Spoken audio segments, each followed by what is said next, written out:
We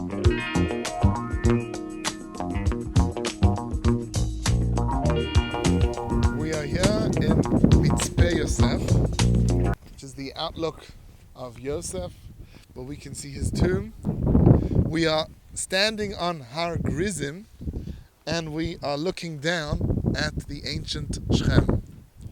If you look down there, you can see a little mound and trees around it. That mound is by itself. That is Tel Balata. That is ancient Shechem. We find Shechem already by Avram Avinu. The first place Avram Avinu comes to in Eretz Yisrael is Shechem. He crosses over on the north, somewhere there, probably more to the east-north, crosses over, gets to Shechem. Later on we find by Yaakov, he also comes to Shechem. When he comes to Eretz Yisrael, his first place is Shechem. And there, Shechem ben Chamor takes Dinah and does a Maisa, and then Shimon and Levi speak to the people of Shechem. They say, you want to marry Jewish women, so you have to circumcise yourself. And then on the third day, when it's the hardest, after the circumcision, that's when they killed the whole city. Yaakov then had to leave. He had enough time to buy a plot, which is over there, includes the area of ancient Shechem, more to the north, where Kever Yosef is. That is the area of the plot that Yaakov bought for 100 ksita.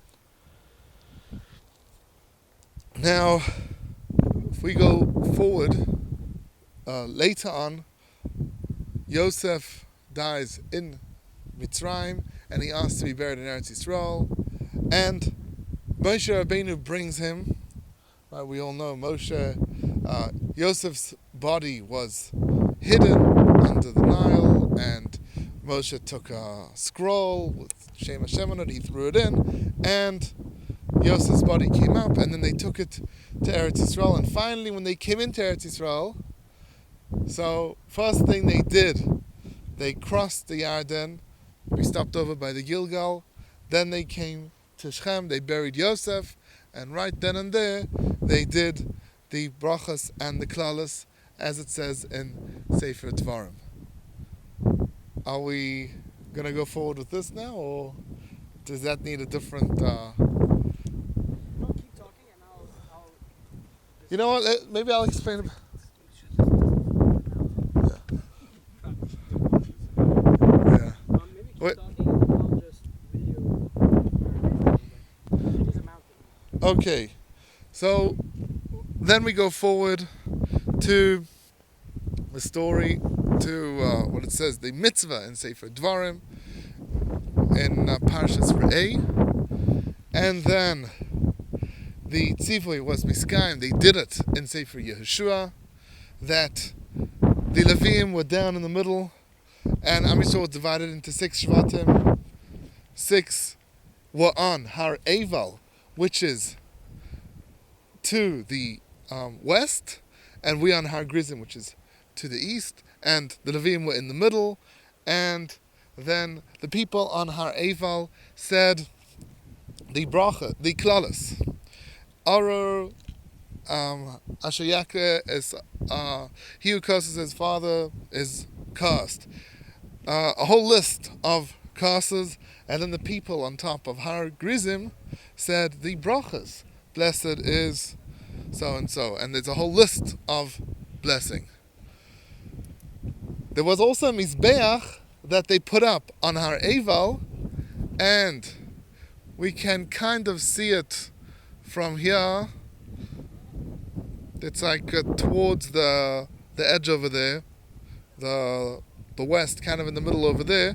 There's a mizbeach that they found from that time, a mizbeach from the time of Yehoshua bin Nun, which is very exciting to find it. There are some critics that say that under the mizbeach we actually found a 4-roomed house, which kind of poses a problem, because 4-roomed houses were only built by Jews. And if that's under Har Eval, then then the area must have been used before by Jews, by the Israelites. And my answer to that is, maybe Canaanites also built four-roomed houses in this area. That could be, and we learned it from them. Is that Mizbeach made out of 12 stones? The Mizbeach's made out of more than 12 stones. It's a proper-sized altar. It won't be the same Mizbeach. They took those stones. So fine. Oh, so maybe it's a later Mizbeach. That could also be. Yeah, maybe that was just a monument. Yeah, the 12. I also think so. The 12 stones is a monument, and the Mizbeach is a separate thing. And then even Shechem is very important through history.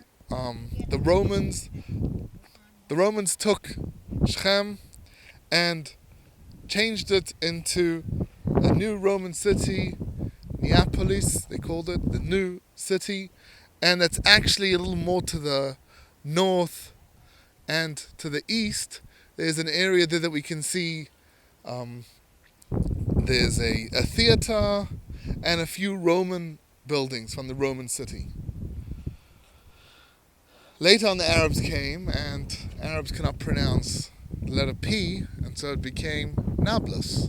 So today Shechem is called Nablus. Now Kever Yosef is over there. If we look at Tel Balata, that little hill with the trees on the right, if we look a little more to the right, beyond those houses, there's a white dome by itself. It's actually very shaded now, right next to another area with a lot of trees, and you can see that it's kind of has a wall around it. So in October 2001, the Second Intifada started, and soon after it started, the Arabs in Shechem all of a sudden came all together and attacked Kever Yosef, and there was a guy called Yusuf, actually. He was a Druze soldier, and he was shot and killed. Afterwards they tested the bullet for ballistics, and they found that it was one of the M16s that we had issued the Palestinian police. A part of the Oslo Accords is that we need to give the Palestinian police M16s, so they shot our own soldiers. And then we left, and the tomb was totally desecrated, totally destroyed. It's not holy to the Muslims. They don't believe that he's buried there.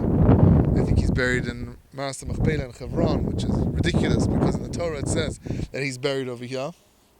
And then it had to be redone. So what you just said, you told me the Shomronim actually helped in doing it, because the Shechem is not that hostile towards the Shomronim, the Samaritans that are up over here.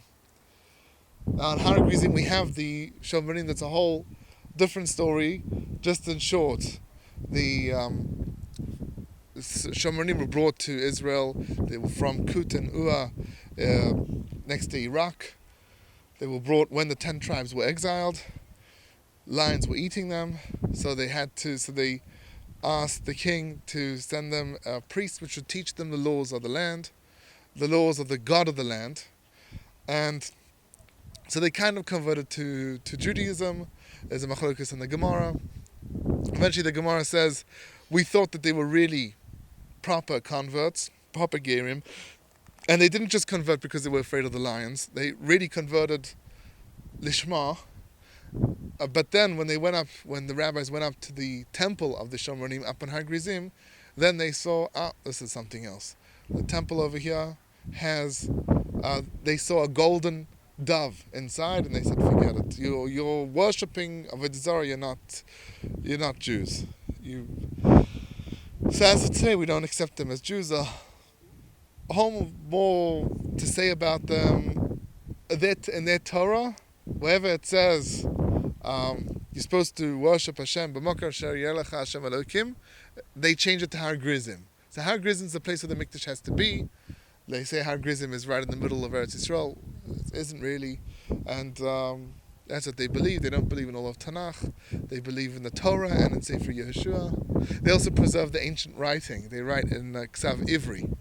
So that's a few interesting things. By the way, another interesting thing we see down over here there's a church that we can see with the red domes.